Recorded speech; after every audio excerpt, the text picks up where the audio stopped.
الله الرحمن الرحيم إن الحمد لله نحمده ونستعينه ونستغفره ونعوذ بالله من شرور أنفسنا وسيئات أعمالنا من يهده الله فلا مضل له ومن يضلل فلا هادي له وأشهد أن لا إله إلا الله وحده لا شريك له وأشهد أن محمدا عبده ورسوله رب اشرح لي صدري ويسر لي أمري واحلل عقدة من لساني يفقهوا قولي واجعلنا من ورثة جنة النعيم وبعد السلام عليكم ورحمة الله وبركاته.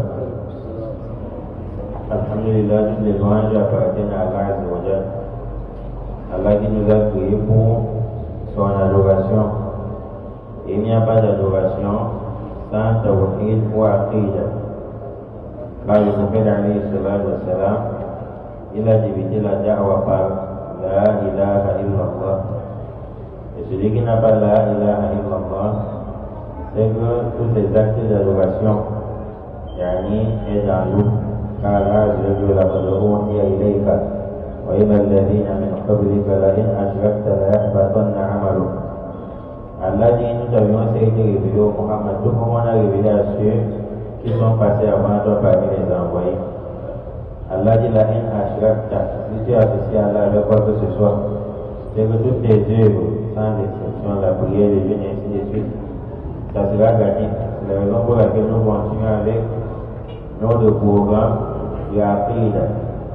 Donc le titre du livre c'est Ma'adat al-Aqidah, le cours sur l'Aqidah, le dogme de la croyance du musulman. Parce que tout un chacun parmi nous a une croyance. Chacun parmi nous a une croyance. Mais sur 1000 croyances, il y a une seule croyance qui est authentique, correcte. Et d'autres croyances sont erronées. On va continuer avec l'introduction du livre afin d'avoir une idée sur le contenu du livre. On avait terminé dernièrement avec le Muqaddima. Inna alhamdulillah nahmaduhu wa nasta'inuhu jusqu'à ce qu'on arrive sur on a envoyé le prophète alayhi salatu wa salam bil huda avec la droiture. Et il n'y a aucune droiture qu'on va emprunter comme chemin sans passer par le prophète alayhi salatu wa salam. Et nous avions eu à dire lorsqu'on s'arrêtait ici qu'il n'y a pas de bonne bid'a en islam, il n'y a pas de bonne innovation. Et il y a une preuve claire qui indique qu'il n'y a même pas de bonne innovation en islam, parmi lesquels Allah Azza wa Jalla nous dit dans la sourate Al-Hujurat, dans le verset 16 de la page 517, Allah dit qul atu'allimuna Allah bidinikum. Dis-leur, êtes-vous en train d'enseigner votre religion à Allah? Allah dit, dis-leur, êtes-vous en train d'enseigner votre religion à Allah? Et non dire, nul n'enseigne à Allah, même si tu vois que c'est bien comment. Allah Azza wa Jalla dit, asmi'li wa absir. Qui peut avoir la clairvoyance et l'audience comme Allah Azza wa Jalla? Personne. La manière d'un être humain voir quelque chose est bien, ce n'est pas de la même manière qu'Allah Azza wa Jalla voit des choses. Donc l'être humain n'a rien à enseigner à Allah Azza wa Jalla. Allah dit encore dans le Coran, ثم جعلناك على شريعة من الرسل ثم جعلناك على شريعة من الأمر فاتبعها. Allah dit ensuite, je t'ai mis sur une loi déjà établie au Muhammad, فاتبعها, suite de cette loi. Et on dit que même le prophète alayhi salatu wa salam, il n'y a pas de bonne bid'a, de bonne innovation à apporter dans la religion. Allah a recommandé au prophète de suivre, même lui n'a rien à apporter dans la religion qu'Allah Azza wa Jalla il est établi. Combien de fois nous les êtres humains? Donc on a envoyé le prophète Bil Huda avec la droiture. Et Allah lorsqu'il a parachevé sa religion, le mot qu'il a utilisé sur Ad-Din n'est pas le même mot sur les bienfaits. Allah dit al-yawma akmaltu lakum dinakum wa atmamtu alaykum ni'mati. Allah dit aujourd'hui akmaltu veut dire j'ai parachevé. Je vous ai parachevé la religion. Wa atmamtu alaykum ni'mati, et je vous ai comblé de mes bienfaits. Les savants disent akmal dans le Coran n'est utilisé qu'avec le Coran, qu'avec la religion d'Allah Azza wa Jalla. Al-Itman est utilisé avec les bienfaits d'Allah. Mais le mot Akmal avait dit combler quelque chose de manière à ce qu'on ne puisse pas avoir besoin de remplir cette chose bien après. Le mot Akmal est utilisé uniquement avec la religion d'Allah. La religion d'Allah est déjà établie. Nul ne peut rajouter quoi que ce soit. Et s'il y avait de bonnes bidas, de bonnes innovations en islam, on ne devrait pas avoir le sujoud de sahwi lorsqu'on fait le riz dans la prière. C'est que si effectue par exemple 4 rakas, lorsque j'arrive au sujoud et dis Subhan Rabbi al-Azim, après je me rappelle, je dis Subhan Rabbi al-A'la, je rectifie. C'est que je ne devrais plus faire le sujoud de sahwi, je devrais dire en tout cas le Subhan Rabbi al-Azim que j'ai dit au sujoud est une bonne parole. Donc je ne retire rien, mais quand l'islam nous recommande de faire le sujoud de sahwi pour rectifier, c'est la même comme c'est une bonne parole. Ça veut dire qu'il n'y a pas de bonne bid'a en islam. On a envoyé le prophète avec la droiture, avec la religion de vérité. Donc la religion sur laquelle se trouve le prophète, c'est la religion qui est vraie. Auprès d'Allah, toute religion qui n'est pas l'islam est fausse. Comme Allah dit, Inna dina inda Allah l'islam.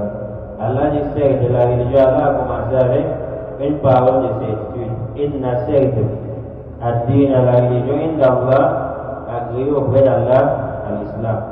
C'est l'islam. Il n'y a pas Dieu. C'est la raison pour laquelle vous faites le vivre ensemble avec les non-musulmans. On fait le vivre ensemble, ce qui ne concerne pas moi. Puis je veux manger ensemble avec un chrétien. Je veux manger ensemble avec un non-musulman. Je peux aller à l'hôpital, un chrétien, mais prendre des soins. Tout comme il peut venir à l'hôpital, je lui prends des soins. On se soigne, on lui dit, garde la monnaie. Si se soigne auprès de moi, il dit, garde la monnaie. Ça concerne le dunya. Mais quand ça concerne déjà la religion, non. C'est que la seule voie qu'on doit suivre, même les chrétiens, c'est l'islam. C'est la raison pour laquelle Gandhi a dit, le prophète dit, par Allah qui détient mon âme. Le prophète dit, par Allah qui détient mon âme, aucun juif ni chrétien n'entend parler de Muhammad sallallahu alayhi wa sallam. Et même sans l'avoir suivi, sans qu'il ne soit pas les gens de la paix. Ça, ce n'est pas moi qui dis, c'est le prophète qui dit. Donc, si maintenant un musulman pense encore dans sa croyance qu'il y a des bons chrétiens, des bons juifs et des bons wahhabis et autres, sache que tu es en train de pousser. La seule voie qui mène vers Allah, c'est l'islam. Parce que nous avons aujourd'hui, par exemple, certains vont dire que le pape est un homme saint, sacré. Tout ça, ce sont des paroles qui contredisent la aqida, la bonne foi qui mène vers Allah. C'est la seule religion qui est acceptée auprès d'Allah, à l'islam. Et sachez que nous pouvons nous voir dans l'islam en n'étant pas des musulmans. Par exemple, en islam, on adore uniquement Allah. Mais si vous voyez par exemple dans la sourate, dans le Coran, dans la sourate Al-Jathia, dans le verset 23, il apparaît 500 Allah dit Afara'aita man ittakhadha ilahahu hawahu. Allah dit, n'as-tu pas vu celui qui a pris sa passion comme divinité? Et on dit, tu veux dire que tu es musulman parce que tu pries chaque jour. Mais Allah déclare dans le Coran que tu as pris notre divinité en dehors d'Allah. Et cette divinité, c'est que ce n'est plus là. Allah dit ta passion. Tu as pris ta passion comme divinité. C'est on dit ta divinité, c'est plus Allah. Tu n'as pas de divinité maintenant, c'est la passion. Tout comme tu peux être musulman, tu es coutumier, il y a des gens qui sont musulmans parce qu'ils prient à la mosquée. Mais ce sont des grands coutumiers. Lorsqu'il y a le mariage dans la concession, le deuil dans la concession, n'importe quoi dans la concession, ça marche selon les coutumes. Sache qu'en réalité, ta voix qui mène vers Allah, ce n'est pas l'islam. Car Allah dit dans le Coran, Afa ghayra dinillahi yabghun. Sont-ils en train de vouloir une autre religion en dehors de la religion d'Allah? Allah dit Afa ghayra dinillahi yabghun. Veulent-ils une autre religion? Cherchent-ils une autre religion en dehors de la religion d'Allah? Donc si maintenant tu obéis aux lois d'Allah, tu te soumets à Allah, ça c'est l'islam. Et tu appartiens à la religion islamique, des actes le couvrent. Mais si tu te soumets plus aux coutumes, ça que ta religion ce n'est pas l'islam, et ta religion ce sont des coutumes. Et si tu mets ta part de religion, ce sont des coutumes, mais non, et non l'islam, car Allah dit à Marie, il a dit, mais il y a une autre religion en dehors en dehors de la religion d'Allah, quelqu'un va dire non, les religions, ce n'est pas des coutumes. Ce sont des coutumes parce que tu te soumets aux lois des coutumes. Regardez par exemple dans la Surah Yusuf. Allah, quand il veut parler des lois, des règles du roi, Allah dit Makana liyakhudahu fi din al-maliki. Les lois du roi en Égypte, Allah lui dit din al-maliki. Allah a appelé les lois du din. Et din, c'est quoi? C'est la religion. Donc quand tu te soumets à des lois, c'est que ces lois-là deviennent ta religion pour Allah nous donne la compréhension. Donc on a envoyé le prophète au din al-haq avec une religion de vérité qui n'accepte pas le faux, qui ne fait pas le vivre ensemble dans le faux. Et sachez que le diable est malin. Il a dit sous Malahati, on paye et dit, on fait qu'on a émané, on chamaïli. Il dit à Allah, je vais venir par devant pour égarer tes serviteurs. Si ça ne va pas, il change de position, il vient par derrière. Si ça ne va pas, il va venir à droite. Si ça ne va pas, il va venir à gauche. Et ils ne vont pas trouver le chemin qui mène vers Allah. Quand le diable t'empêche maintenant de suivre la vérité, d'apprendre, tu fais l'effort d'apprendre, de chercher la vérité, il vient maintenant, il change des noms. Il va changer les noms des choses. Il y a dit, pourquoi tu ne vois pas les choses réellement. Par exemple, ceux qui partent chez les marabouts, ils partent chez les marabouts pour chercher la chance et autres là-bas. Ils vont dire, non, il n'y a pas, c'est-à-dire, on va faire le droit. On part là-bas pour qu'on travaille sur lui. Il n'appelle pas ça chef. Tout comme celui qui part voir le marabout, on lui donne le remède pour avoir la force. Lui n'appelle pas cela chef. Le diable attribue des noms et tu appartiens déjà à une religion, une fois qu'il n'est plus l'islam, mais ça t'empêche de connaître que tu es dans l'égarement. Donc on a envoyé le prophète avec cette religion de droiture, il va avoir la digne pour lui. Pour que cette religion soit, ça domine sur toute religion. Pour que ça domine sur toute religion. Donc c'est l'islam qui doit dominer. Si maintenant c'est l'islam qui doit dominer, la religion de la ilaha illallah qui doit dominer, c'est une on ne doit pas ressentir de la part des musulmans des paroles ou des actes qui indiquent que le christianisme est une bonne voie, qui indiquent que le judaïsme est une bonne voie. Si par exemple un musulman déclare qu'il y a des bons chrétiens, des bons juifs, ainsi de suite, et sur le jour de Allah, c'est comment il va gérer ces personnes. Ou bien c'est Allah qui les a créés, chrétiens, juifs, ainsi de suite, c'est qu'il est en train d'accuser Allah justement. Quand il dit non, c'est Allah qui les a créés, il ne les repousse pas. C'est comme s'il disait qu'Allah a voulu qu'il soit chrétien injustement. Lorsqu'Allah lui-même dit au début de quand Allah a donné un exemple dans le Coran, il égare plusieurs personnes. Et Allah guide plusieurs personnes. Et Allah le précise en disant tous ceux qu'Allah a égarés, ce ne sont que des pervers. C'est celui qui a la base et la cause de son égarement. Dans l'islam, on a apporté cela. Pour faire dominer l'islam sur toute religion. C'est donc ici ta manière de parler. Faire comprendre que le chrétien a une chance auprès d'Allah, c'est déjà cassé. La dawa du prophète Mohammed sallallahu alayhi wa sallam. La dawa, c'est de faire dominer l'islam sur toute autre religion. Si ton acte et tes paroles font à ce que le chrétien pense qu'il est sur la bonne voie, sache que tu es en train de te concéder avec le prophète alayhi wa sallam. Voilà au carrière le mashriqoun. Donc l'islam va dominer sur toute religion. Voilà au carrière le mashriqoun. Même si les associateurs ils refusent, ils veulent empêcher, on ne peut jamais empêcher, la vérité. L'islam va dominer sur toute religion. Combien de personnes aujourd'hui s'islamisent? On combat les musulmans. Dans le Coran, Allah dit va faire dominer l'islam. Voilà au carrière le mashriqoun. Même si les associateurs sont contre, ça va toujours passer. Combien de personnes aujourd'hui embrassent l'islam? Chaque mois du Ramadan, même dans les mois qui ne sont pas les mois du Ramadan.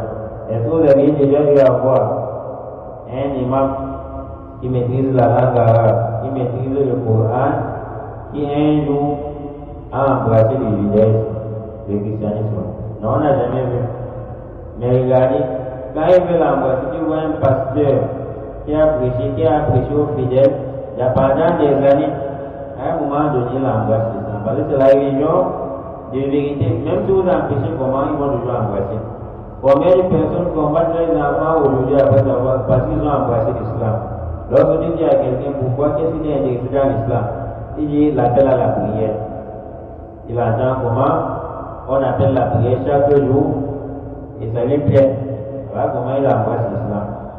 On lui demande mais pourquoi tu t'es islamisé. L'autre dit il voit la manière dont les musulmans sont cool, ils s'habillent, ça lui plaît.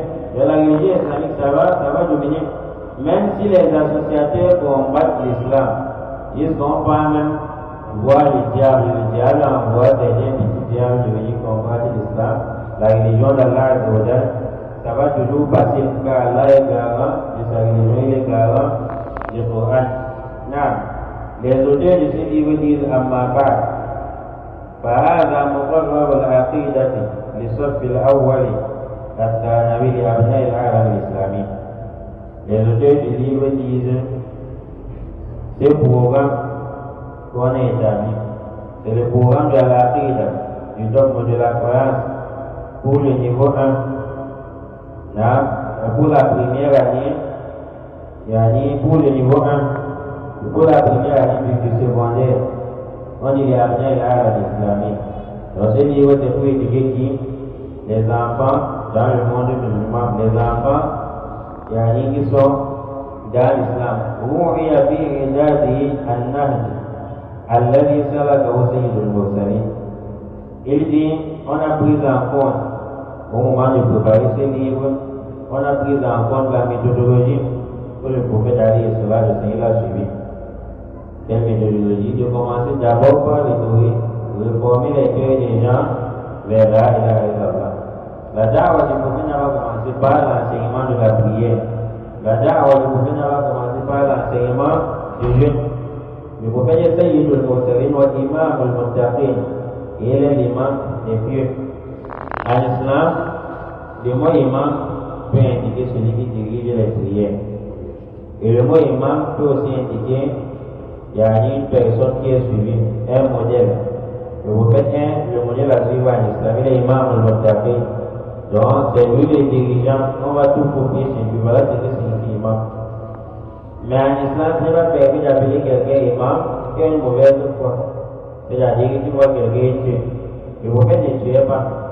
On dit le père dit que tu voici de montrer seulement son doigt ou son bâton, tes dos seront affrontés. Est-ce que le prophète, il a envoyé les gens passer les vacances dans la tombe? Non, le prophète ne tuait pas. En islam, quand quelqu'un a une mauvaise foi, il lance la sorcellerie sur les gens, il va permis de l'appeler imam. Ou bien quand quelqu'un a une mauvaise aqida, il va permis en islam de l'appeler imam. Donc il est imam al-Muttaqi, le modèle des personnes pieuses. Nous voulons qu'Allah ne pas se donner parmi les pieux. Car le paradis n'a été promis qu'aux pieux. Allah dit وَسَارِعُوا إِلَىٰ مَغْفِرَةٍ مِّن رَّبِّكُمْ وَسَارِعُوا إِلَىٰ مَغْفِرَةٍ مِّن رَّبِّكُمْ وَجَنَّةٍ عَرْضُهَا السَّمَاوَاتُ وَالْأَرْضُ أُعِدَّتْ لِلْمُتَّقِينَ. Allah dit le paradis a été promis aux personnes pieuses. Allah dit on a presque le jeûne du mois de Ramadan là vous t'attendez beaucoup la dénigrer et aller un niveau élevé qui est la taqwa, la piété. Pour entrer au paradis saint et sauf, il faut avoir la taqwa. Et le prophète est le modèle de qui des personnes pieuses. Et on dit le prophète était pieux comment? Son degré de piété, il est très élevé. Si maintenant on entre au paradis à travers la piété, et le prophète est imam, le modèle à suivre des personnes pieuses, c'est la piété du prophète qui était tellement lourd. Jusqu'à ce qu'un jour, le prophète a vu une date au sol. Il a vu une date qui s'est égarée. Il dit, si ce n'était pas que j'avais peur, parce que ce ne soit la date de la zakat, c'est qu'il devrait manger. C'est indique la piété du prophète. C'est-à-dire quand tu ramasses quelque chose en route, c'est permis que tu consommes, c'est une chose qui peut se gâter. Et une chose minime comme une date. Le prophète voulait manger, mais comme on a interdit la zakat au prophète, la zakat lui est interdite. Le prophète ne prend pas de zakat. Parce que la zakat, ce sont des souillures qui existent dans l'argent déjà. Et c'est libéré beaucoup de tabac à soi dans l'argent. Le prophète ne prenait pas la zakat, mais il prenait plutôt la sadaqa. Le prophète, ce qu'il a empêché de manger la date, c'est parce qu'il a peur que peut-être que ça pourrait être la date de la zakat des gens qui l'ont interdit. Il a abandonné la date sans manger. Regardons le degré de foi du prophète alayhi salatu wassalam. Sa manière de craindre Allah quand le prophète faisait la khutbah. En rapportant des hadiths que ses yeux devenaient rouges. Il tremblait. Le prophète, ses yeux devenaient rouges et sa voix s'élevait. Il changeait complètement. Des fois, quand le prophète voulait parler, on sent comment le prophète a changé. Parce qu'il tient à l'âge. Quand le prophète dit Allah est très grand. Ça entre jusqu'au cœur. Mais nous, quand nous disons Allah, ça atteint le cœur. Lorsqu'on va dire que c'est un verset pour aller dans la vie, c'est pas le coup pour la da'wah. Subhanallah. Et c'est quelqu'un qui vient dire Allah Akbar, lors de la prière des sauts. Allah Akbar, lors de la prière des sauts. Si vous voyez quelqu'un qui le respire, ça ne lui dit rien. Si vous connaissez Allah Akbar, il a fait pour nous. C'est ce qui ne devrait pas rester sans aider parmi les personnes pures. Parmi les questions de témoignage, même Allah est commandé de témoigner, même pas de cela après la prière. Comme dans la soirée, il y a pas aussi mal, il a voulu vivre au nom d'Allah. Parce que si tu as vraiment pris, si tu connais la célébration d'Allah, lorsque tu vas témoigner après la prière, tu ne vas pas mentir. Donc, le prophète connaissait vraiment la grandeur d'Allah.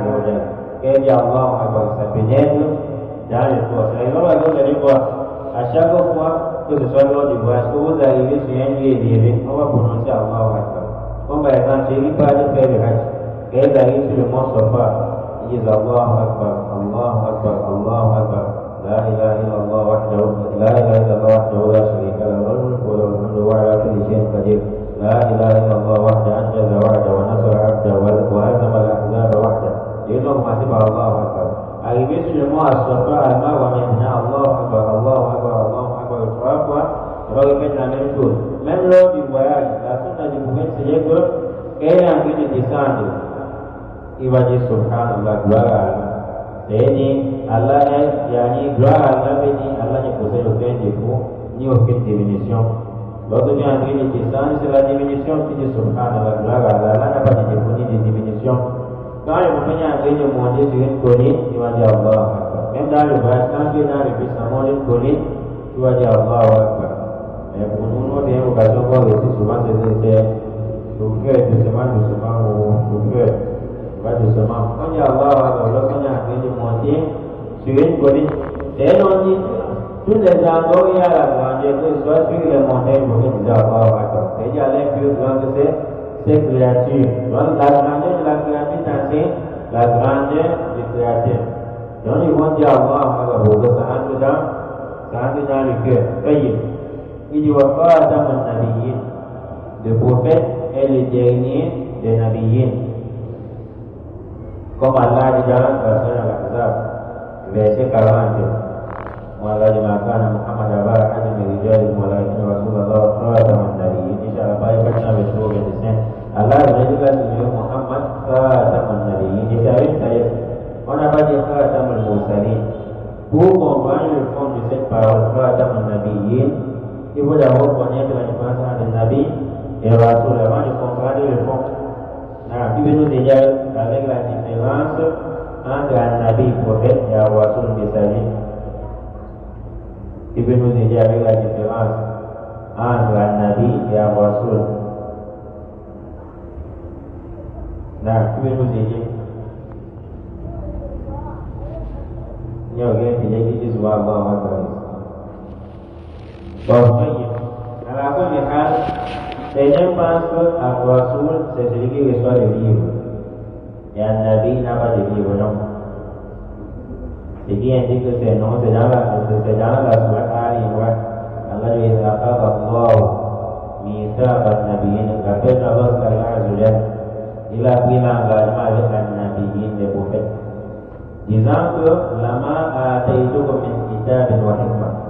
Ce que je vous ai donné, vous les nabis, ce que je vous ai donné comme livre et sagesse. Voilà le verset qui indique déjà que le nabi peut avoir, il peut recevoir le livre.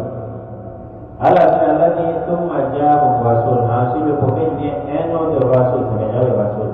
Allah a pris l'engagement avec les nabis que si maintenant un prophète vient un rasul, si un envoyé vient après vous, la tu'minun nabi wa la tattabi'an. Vous allez croire en lui, vous allez le suivre. Vous allez croire en lui, vous allez le suivre. Comment est-ce que je peux suivre une personne? Tu vas suivre une personne qui peut faire la même chose que moi. Le suivre, il va apporter, il y a une nouvelle loi, une nouvelle charia. inna arsalna Nuhan ila qaumi, inna arsalna kada wa kada. Donc à chaque fois qu'il y a un mal qui vient de naître sur terre, un péché qui vient de naître sur terre, on envoie un rasoul. Quand on envoie un rasoul, c'est dire ce qui était permis avant, ce qu'on avait autorisé avant peut peut-être interdit. Pourquoi? Parce qu'on avait toléré quelque chose, ça a venu, les gens avaient péché, ça sera maintenant interdit. Donc la différence entre le Nabi et le rasoul, quand un rasoul meurt, par exemple Ibrahim alayhi salam, ou bien Moussa alayhi salam, Moussa était rasoul. Mais quand il y a plusieurs autres sont venus après, ils sans changer sa charia, comme les Suleiman, les Daoud, les Zacharie, ils sont venus après Moussa avant l'arrivée de Jésus. Mais ils n'ont pas changé la loi de Moussa alayhi salam. Celui qui est maintenant venu changer la loi, certaines lois, c'est Jésus. Et Jésus est maintenant rasoul. Donc un rasoul, c'est celui qui reçoit une nouvelle charia, une nouvelle loi. Et d'ailleurs, c'est quand Jésus est venu, il dit je vais rendre une partie des choses qui étaient laissées pour vous avant. Et donc, il va déjà changer des lois. Donc, voilà un peu la différence entre Nabi et Rasoul. Maintenant, entre Rasoul qui apporte une nouvelle charia et Nabi, même s'il reçoit les livres, il suit la charia du Rasoul qui l'a précédé. Entre les deux, qui a un degré de plus que l'autre. Entre Nabi et Rasoul, qui a un degré plus élevé. Là, Rasoul, mon Nabi. C'est une question que vous avez le Nabi. C'est Rasoul qui a un degré élevé plus que l'autre. Nabi, non, c'est Rasoul. Pourquoi? Parce que Nabi suit le Rasoul. C'est le Rasoul qui apporte une nouvelle charia. Et c'est en même temps le Rasoul qui a envoyé à un peuple mécréant. Inna arsalna Nuhan ila qawmi an anzir qawmaka. On a envoyé Noah à son peuple et a dit d'aller avertir son peuple. Et c'est le Rasoul qui subit trop d'épreuves. Quand il va aller avertir son peuple, ça ne sera pas facile. Donc celui qui a un rang élevé, c'est le Rasoul. Donc Nabi, c'est le rang qui est plus bas. On n'a pas dit ça à Adam al-Mursali.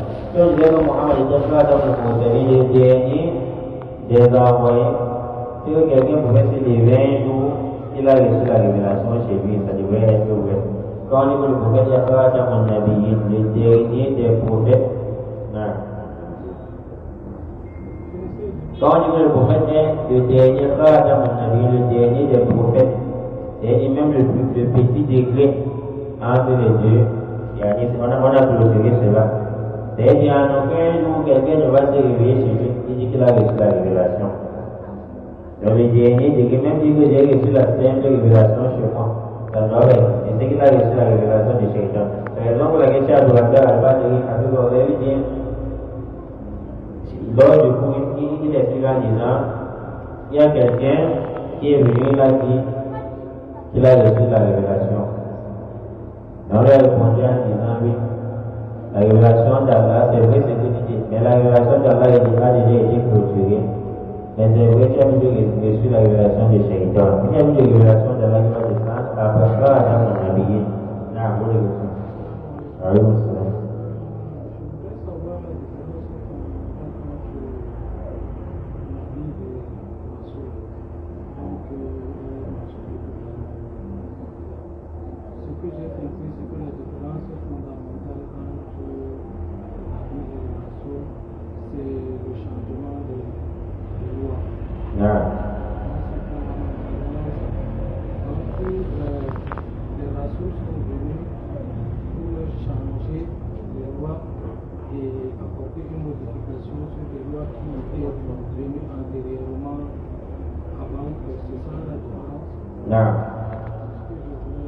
Oui.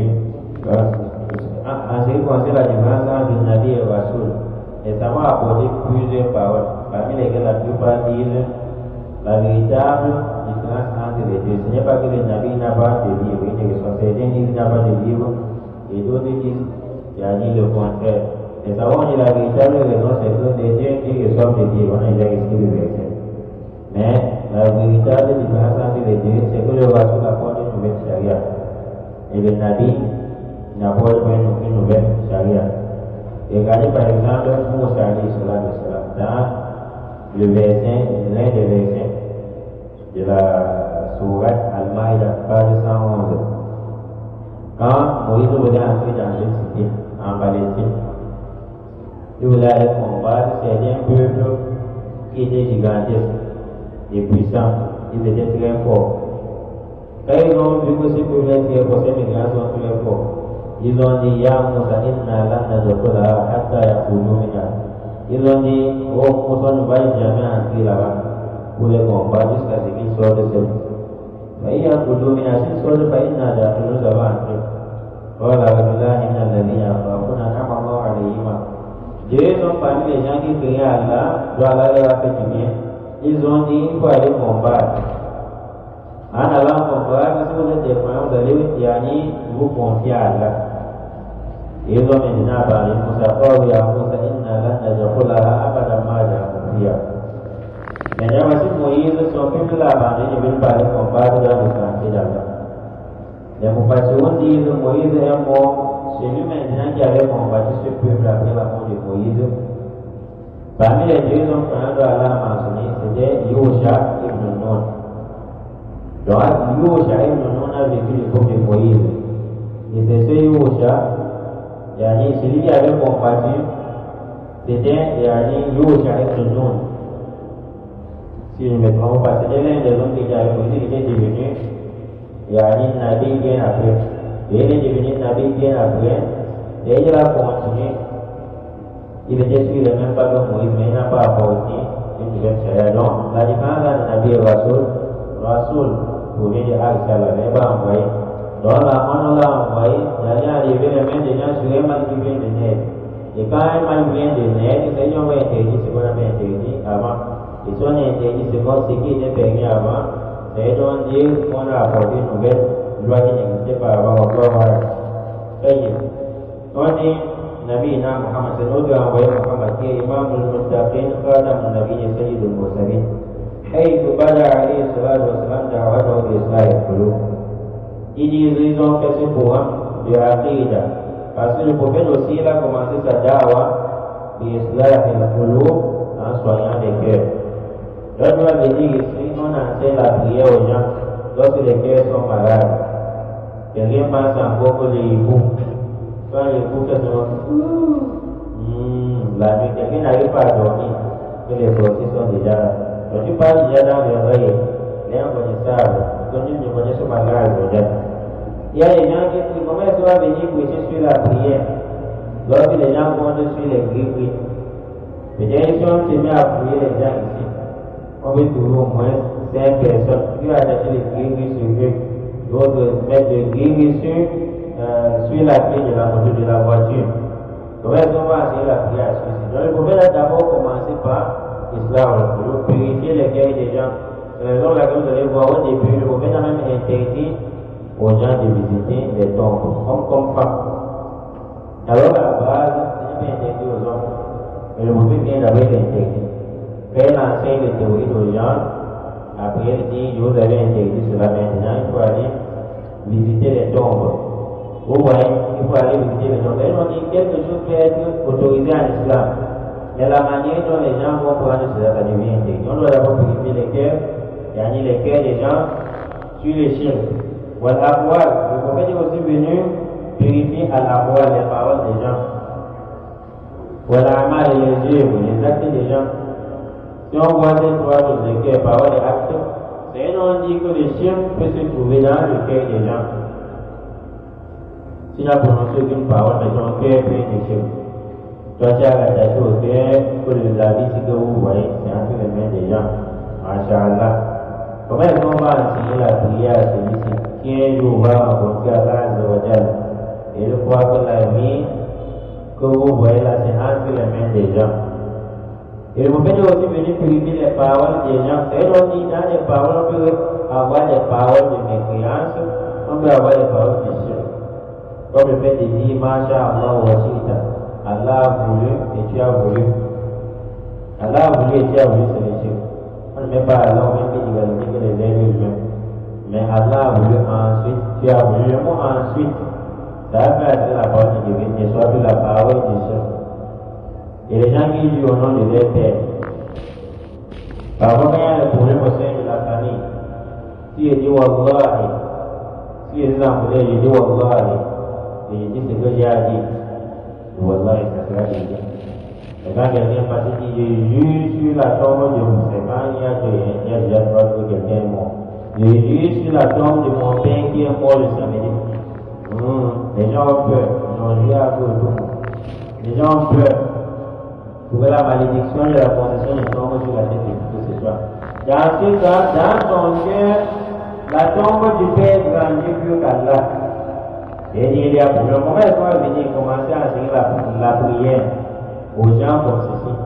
Donc dans son cœur, si la tombe du Père est plus grande dans le rêve que le nom d'Allah, et que quand tu vas mourir, dans la tombe, on va te questionner qui est ton Seigneur, ça rentre sur les théories. Comment est-ce qu'on va débuter par la prière? Parce que tu ne sais pas ce que tu serais en train de faire, donc tu seras en train de prier. Donc on va commencer par purifier et aller ce cœur. Les gens qui jurent par autre qu'Allah, ça c'est les jurés. Le prophète dit man Allah fa bi ghayri Allah fa badalka fa washra. Celui qui jure par autre en dehors d'Allah, il a mépris, soit il est devenu, soit il a associé à Allah. Et Inch'Allah, Ibn Mas'ud, radiyallahu anhu, Ibn Mas'ud, Inch'Allah, radiyallahu anhu, il a ahlifa billahi kadiban ahabbu ilayya min an ahlifa bi ghayri sadiqan. C'est un compagnon qui jurer au nom d'Allah en mentant est préférable auprès de moi que jurer en dehors par un autre en dehors d'Allah en disant la vérité. C'est-à-dire, voici compagnon, c'est un compagnon qui je préfère dire Wallahi, ce n'est pas moi qui ai pris cet argent. Alors qu'en réalité, c'est lui qui a pris musulman. Que de dire, je jure sur la tombe de mon père, j'ai pris. Je dis la vérité. Or, regardez ce à quoi il fait allusion. Jurer au nom d'Allah et mentir, c'est quel péché? Le prophète a soumis ça jamais dans la mousse. Le serment qui plonge en enfer. Donc, le jour dernier, on va te prendre pour rien. On te met en enfer. Tu es venu comme, mais qu'est-ce que tu as fait? On te plonge ainsi en enfer. Je n'ai pas prié, non, tu as prié. Mais qu'est-ce qu'il fait à ce qu'on te plonge en enfer? Parce que tu as juré au nom d'Allah en mentant. Parce que tu as juré au nom d'Allah en mentant. Donc, le juré au nom d'Allah en mentant, c'est un péché très grave. Mais le combat dit préfère ce péché, jurer au nom d'Allah en mentant, que de jurer au nom, qui n'est pas le nom d'Allah en disant la vérité. On va y arriver que de jurer par un autre nom de nom d'Allah en disant la vérité. Si Abdul al-Badri fait la comparaison, il dit jurer au nom d'Allah en mentant et jurer par autre en dehors d'Allah en disant la vérité. Il y a un bien ici et un bien de l'autre côté, un mal ici et un mal de l'autre côté. Il dit premièrement, quand il dit je jure au nom d'Allah, Wallahi, en mentant, le mal là-bas c'est quoi? Le mensonge. Quand il dit maintenant je jure sur la tombe de mon père, en disant la vérité, le mal là-bas c'est quoi? C'est les chiens. Tu as juré par votre Allah, c'est les chiens. Et ça va dire, entre le mal d'avoir menti et le mal d'avoir associé à Allah, quel mal est plus grave? C'est le mal d'avoir associé à Allah, les chiens. Maintenant, le bien entre les deux, celui qui a juré au nom d'Allah, il a menti, il s'est au moins rappelé d'Allah. Le bien, c'est quoi le théorie? Il a juré au nom d'Allah, il a menti. Le bien là-bas, c'est le théorie. Et celui qui a juré par un autre en dehors d'Allah, il a dit la vérité. Le bien là-bas, c'est la véracité, d'avoir dit la vérité. Entre la vérité et le théorie, quel bien est plus grand? C'est le théorie. C'est la raison pour laquelle le commandant dit qu'il préfère cela plus que jurer par autre qu'Allah. Si seulement je jure sur la tombe de mon père, je ne connais pas la gravité de ce péché. Celui qui dit je jure au nom de mon père, je jure au nom de la Kaaba, le péché de celui-ci dépasse même les prières. Dans le Nagapo, qui a arraché la moto de quelqu'un, qui a tué quelqu'un, n'a pas de péché auprès d'Allah, c'est très grave, vu que c'est péché. Donc, le prophète, lorsqu'il est venu, il a commencé par l'islam, le boulot, purifier les cœurs.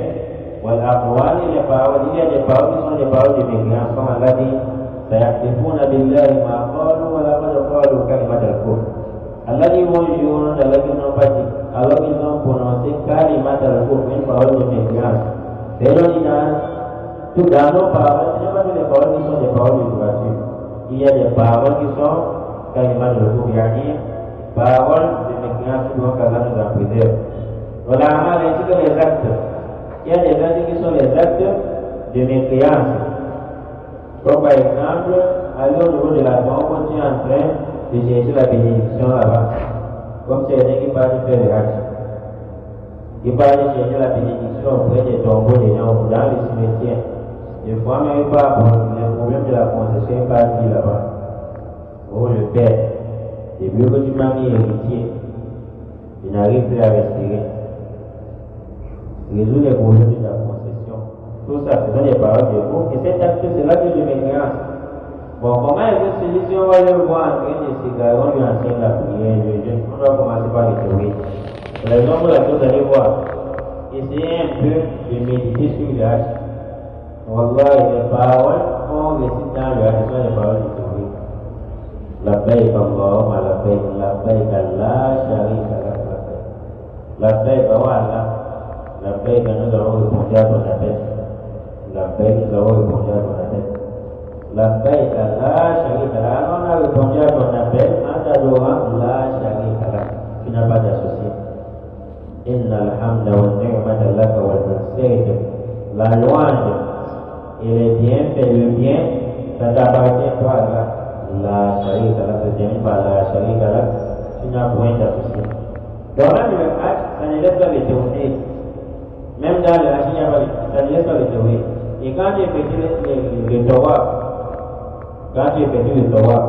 tu pars effectuer Dieu après 7 tours au niveau de la station d'Abraham. Quelles sont les droits qu'on récite? Dans la première, on récite le lien vers le Karakouan. Dis le haut, mais c'est là, vous n'adorez pas si vous adorez. Voilà, tu m'as dit, vous n'adorez pas ce que j'adore. Et je n'adorerai jamais si vous adorez. Là, pour dire, vous êtes vos religions. À vous, votre religion, et à moi, ma religion. Imagine si maintenant, tu es parmi ceux qui parlent de fêter le 25 décembre avec les chrétiens. Et voilà, maintenant, tu t'es habillé pour aller faire le hajj. Quand tu dis là, vous dites, vous restez avec votre religion, je reste avec la même chose, en ce moment, tu es en train de dire la vérité. Tu mens. Auprès de la Kaaba, tu es menti, tu es en train de mentir. Si je restais avec votre religion, je reste avec la mienne. Et voilà, maintenant, le 25 décembre, tu assistes souvent à cela. Quand tu dis rester avec votre religion, je reste avec la mienne. C'est-à-dire rester avec votre religion du shirk, je reste avec ma religion qui est la solution de la qui est le théorie. Et regardez dans la deuxième fois, qu'est-ce qu'on récite? Allahu Allahu Ahad. Allahu Samad, lam yalid wa lam yulad wa lam yakul lahu kufuwan ahad. Donc ça parle de l'unicité d'Allah. Et regardez le vrai droit le jour de Arafat. La ilaha illallah wahdahu la sharika lah, lahul mulku wa lahul hamdu wa huwa ala kulli shay'in qadir. C'est la ilaha illallah. Donc vous allez voir que le fond du hajj, c'est le tawhid. Et on m'a lorsqu'il faisait le tawaf, arrivé au niveau de la pierre noire, il dit, je sais que tu es une pierre. Tu ne peux pas nuire ni apporter le bien.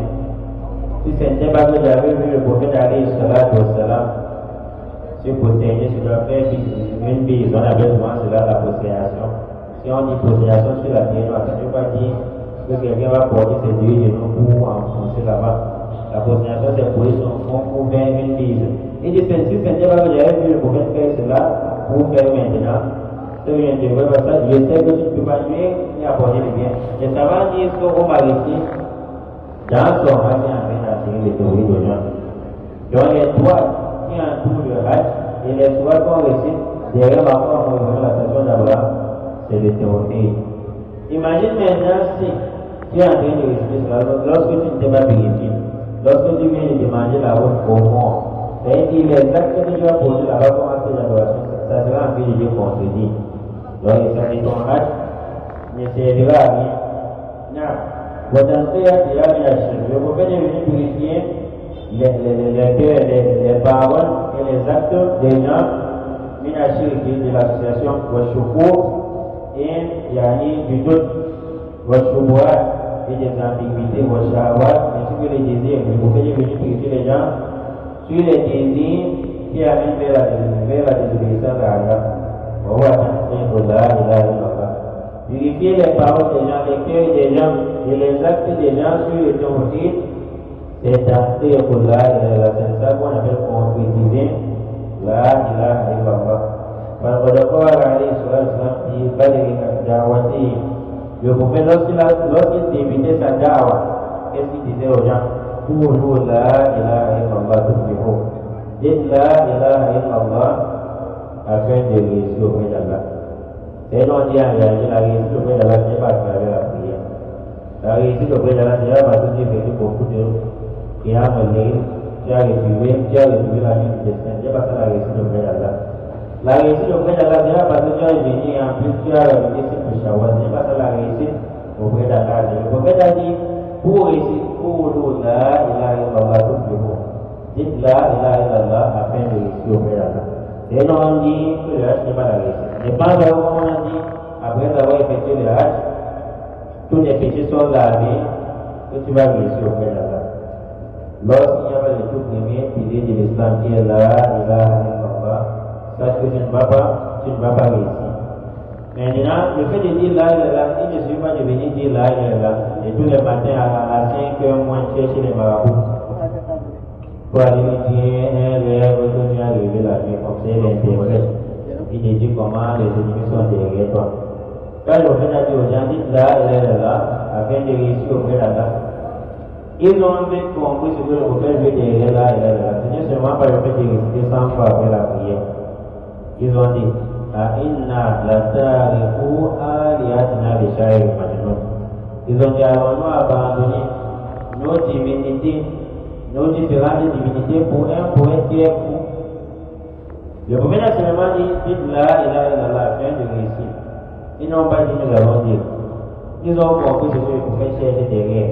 Ils ont répondu dans le Coran en disant, alors nous abandonner nos divinités à cause d'un poète qui est fou. C'est donc ils ont vite compris que la ilaha illallah, on doit abandonner toutes les fausses divinités.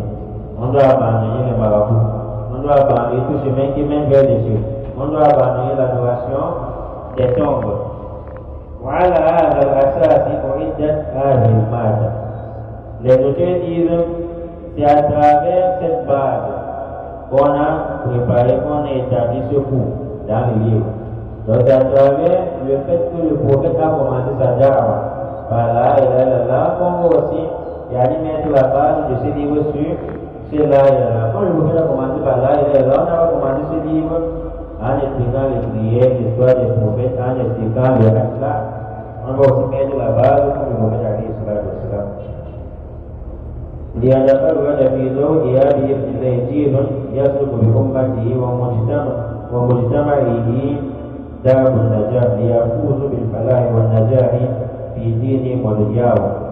Donc lorsqu'on va mettre cette base sur la ilaha illallah, enseigner aux gens, les générations vont suivre les pas de la ilaha illallah et la communauté afin de retrouver le succès.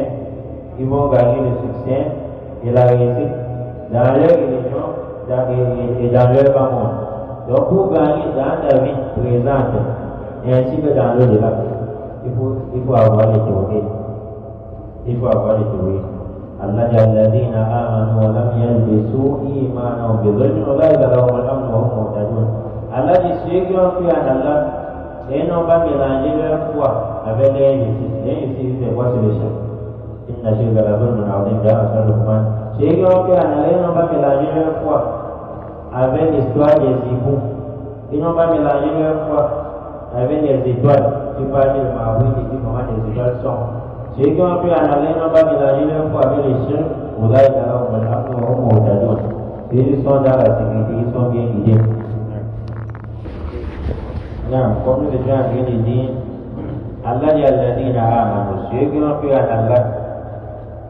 Quand c'est ne pas sur le fait de voir que c'est qu'Allah est là, j'ai pu en Allah. Allah a encore conditionné. Walam yalbisu imanahum, ils n'ont pas mélangé leur foi. Ils ont avec l'injustice des chiens. Ulaika lahum al-amn, ceux-là sont en sécurité. Wa hum muhtadun, et ils sont bien guidés. Combien de savants aujourd'hui se sont cramponnés sur là, ils ont beaucoup d'ennemis, mais ils s'en sortent toujours. Combien de savants aujourd'hui se sont campagnes sur là, il y a tous les sorciers, ils les guettent. Tous les chéatines sont contre lui, mais ils s'en sortent. Et Rani Moussa alayhi salatu wassalam, il y avait combien de sorciers pour combattre avec lui?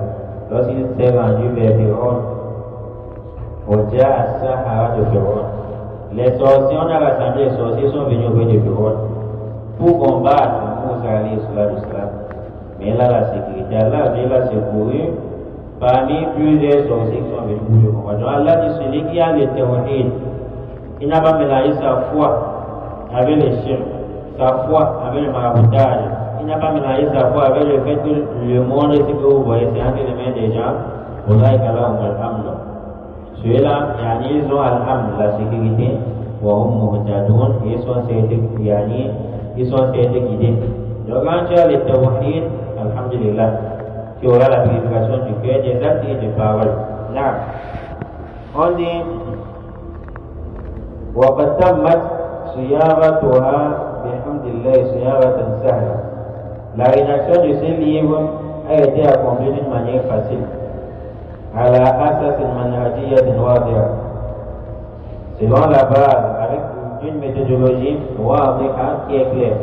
C'est-à-dire on s'est basé sur les kitab et la sunna. يستطيع الطالب من خلالها معرفة الصحيح من الفاسد في العقائد.